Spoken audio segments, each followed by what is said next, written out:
की कल्पना कर पा रहे हैं। बहुत बहुत स्वागत है।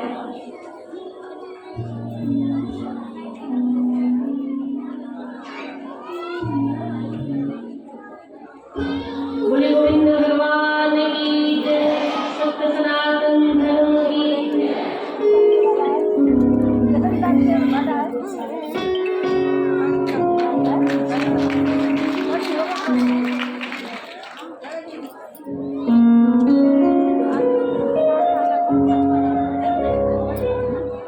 बहुत आभार। एक बार कीर्तन ध्वनि से सभी स्वागत करेंगे हमारी भाषा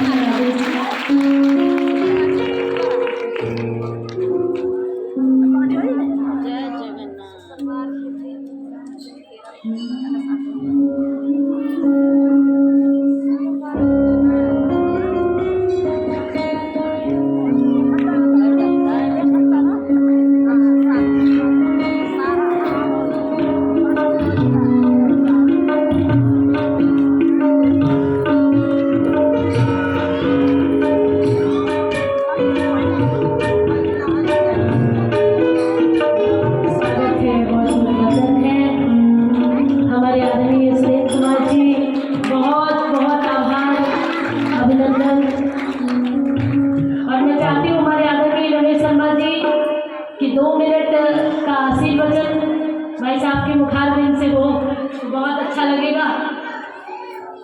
हाँ, हमारे बीच में श्रीमान श्रवण कुमार जी हैं, उनको मोबाइल पर सभी को संबोधित है।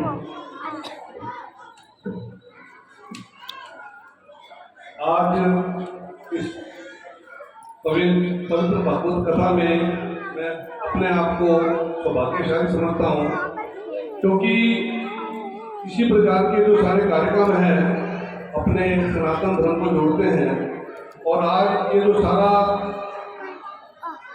संगत है और इतनी बड़ी संगत, क्योंकि मेरे को पीछे भी अभी 2-3 भागवत कथा में जाने का आनंद मिला, परंतु आज जो देखकर एक मन बड़ा हर्षित, क्योंकि ये जो सारी परंपराएं हैं अपने देश को जोड़ने का जो सारा काम कर रही है, मैं समझता हूँ कि इस प्रकार के कार्यक्रमों से अपने घरों में भी जो बच्चे आज संस्कार प्राप्त करते हैं, मैं समझता हूँ कि आज ऐसे कार्यक्रमों में आने के बाद अपने जीवन में कुछ न कुछ संकल्प, क्योंकि जो परिवार इस प्रकार से छोटे छोटे हो रहे हैं, परंतु तय करें कि सप्ताह में कम से कम एक बार हम सामूहिक रूप से भोजन करें।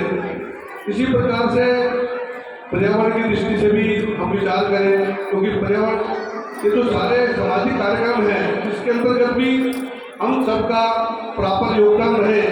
इस प्रकार के आयोजनों से ये जो सारा आज संगत आई है, क्योंकि जहाँ धर्म का लाभ होता है उस प्रकार से देश और धर्म के लिए भी हम कुछ न कुछ विचार करें। इतना यहाँ आने के बाद अपने जीवन में कुछ न कुछ तय करें, तो मुझे लगता है कि हम सब कुछ संकल्प लेके जाएं तो ये अच्छा रहेगा। सभी को बहुत बहुत धन्यवाद। आदरणीय भाई साहब, आपका बहुत आभार, आपने अपना आशीर्वचन दिया।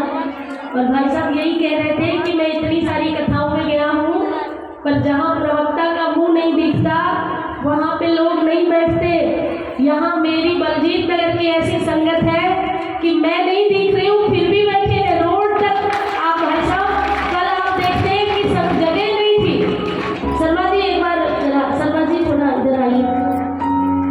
भाई साहब कल की ऐसी स्थिति थी, ये लोग संभाल नहीं पाते हैं। ये बीच में पहले दीवार हुआ करती थी तो ये दीवार हटा दी, अभी बाहर उतने लोग जितने अंदर हैं, ये मंदिर छोटा पड़ जाता है हर बार। और मैं यहाँ मूल विषय लेकर आई हूँ लफ्ज़ियात का। मैंने बेटियों के लिए कि कोई भी हमारी बेटी विधर्मियों के चक्कर में ना पड़े, हम इन माताओं को जागरूक करने के लिए ही कथा कर रहे हैं भाई साहब। अभी मैं सूरत जा रही हूँ, विश्व हिंदू परिषद की तरफ से कार सेवकों का शताब्दी वर्ष मनाया जा रहा है। गुजरात में लाखों लोगों के बीच, जहाँ पे हमारे साथ आदरणीय नीरज दानौरिया जी बजरंग दल के अध्यक्ष जा रहे हैं, प्रदेश अध्यक्ष जी, अखिल भारतीय बजरंग दल के अध्यक्ष, और सिलीगुड़ी प्रांत में गई थी भाई साहब, तो वहाँ भी हमारे बजरंग बागड़ा जी हमारे साथ थे और बहुत अद्भुत आयोजन। तो मेरा मूल जो है वो राष्ट्र कथा है। राष्ट्रहित में हमारी महिलाओं की, मातृशक्ति की, बेटियों की, बच्चों की, आने वाली पीढ़ी की भूमिका सुनिश्चित हो। सब अपने माता पिता की सेवा करें, परिवार की और अपने देश की सेवा।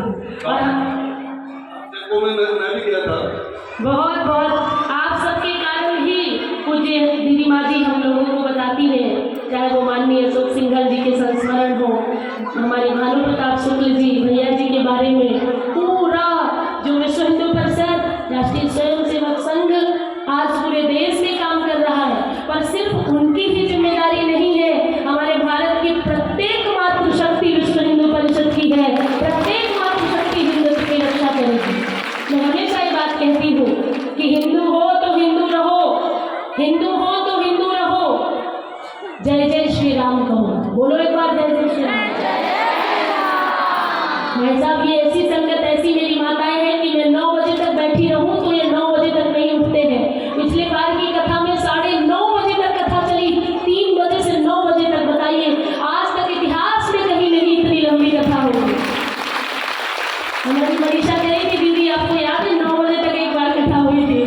तो ये ऐसी संगत है कि मेरी बात नहीं टालती, मैं कुछ भी कहूँ ये करने को तैयार है। तो अभी आपको कुछ नहीं करना है, मुझे कुछ नहीं चाहिए, बस ये चाहिए कि जो नन्ही मुन्नी प्यारी सी बेटियां हैं ना, इनमें कोई जीजाबाई हो, कोई झांसी की रानी हो, कोई रानी चेन्नम्मा हो, कोई महालक्ष्मी बाई हो, कोई दीदी माँ परम पूज्य दीदी माँ साध्वी नंदा हो। आपकी यही बेटी है। हिंदू हो तो हिंदू रहो, जय जय श्री राम कहो, दिल में राष्ट्रभक्ति का अरमान होना चाहिए। हो अगर मुसलमान गूंजे अजान आसमान, पर वतन परस्ती का मिजान होना चाहिए। सिख पंथ हो तो गुरु ग्रंथ को करो प्रणाम, सिख पंथ हो तो गुरु ग्रंथ को करो प्रणाम। गुरु गोविंद सिंह सी शान होनी चाहिए। और देश की आन बान शान पे कोई बात हो तो दिल में सबसे पहले हिंदुस्तान होना चाहिए।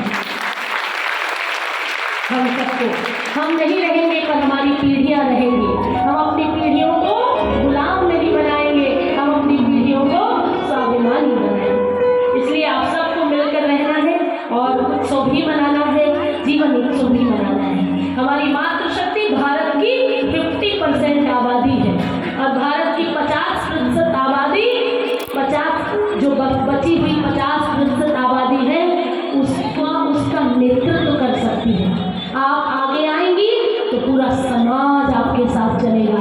आप में इतनी सामर्थ्य है। हमारे भारत की प्रथम नागरिक द्रौपदी मुर्मू हमारे भारत की बेटी है। एक बेटी जब देश की प्रथम नागरिक हो सकती है, एक बेटी जब फाइटर जेट उड़ा सकती है, तो एक बेटी परिवार को एक अच्छे संस्कार से भूषित भी कर सकती है। तो भाई साहब, मैं तो यही चाहती हूँ कि मेरी बात ऊपर तक आप ले जाएं और झंडे वाला के प्रांगण में भी एक बार ऐसी कथा हो, राष्ट्र कथा साध्वी समाहिता जी के मुख से। तो आइए हम चलते हैं, हम परम पूज्य दीदी माँ जी के उनके सानिध्य में पुष्पित पल्लवित हुए वो छोटे छोटे नन्हे अंकुर हैं जो समाज में अपनी बात को रख रहे हैं। और केवल मेरी इतनी अपेक्षा है कि कृष्ण ने बंसी भी बजाई, पर कृष्ण ने उस समय हुंकार भी भरी। जब आतताई लोग थे तो उस समय रथ का पहिया लेकर दौड़ पड़े। हमारे कृष्ण को सिर्फ बंसी बजाना ही नहीं आता, चक्र चलाना भी आता है। और हमारे सुरेंद्र सिंह जी भाई साहब के यहाँ मेरा निवास है। जिसको भी किसी को भी आगे आकर के मिलना हो तो कल का समय रहेगा। आज का समय मैंने दिया था, परंतु कल का बहुत विलम्ब हुआ था। कार्यक्रम मुझे आने में 2 बज गए थे, रात्रि के 2 बजे वापस आई वहाँ से, तो इसलिए आज मैं सुबह आप सबसे नहीं मिल पाई। कौन कौन मिलने के लिए आया था, हाथ खड़ा करो। अरे बाप रे, इतने सारे लोग आए थे। तो चलो एक बार बोलेंगे राधे राधे। हमारे बीच आदरणीय श्री हेमराज अग्रवाल जी इस सभा के संरक्षक हैं। आपका भी बहुत बहुत स्वागत है, बहुत बहुत स्वागत, वंदन। हम सभी माखन चोरी लीला की ओर प्रवेश कर रहे हैं। बहुत सुंदर माखन चोरी लीला भगवान की।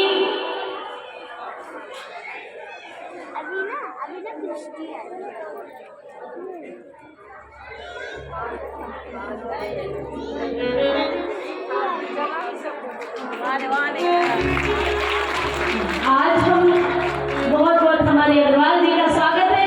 आपके कारण ये सब अच्छे काम कर रहे हैं, आपके आशीर्वाद के कारण। एक बार जोरदार ताली बजा के स्वागत करो।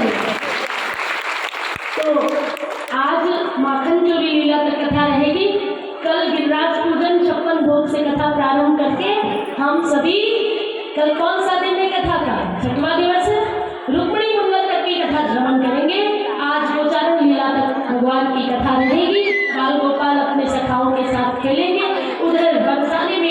राधा रानी का प्राकट्य हो गया है।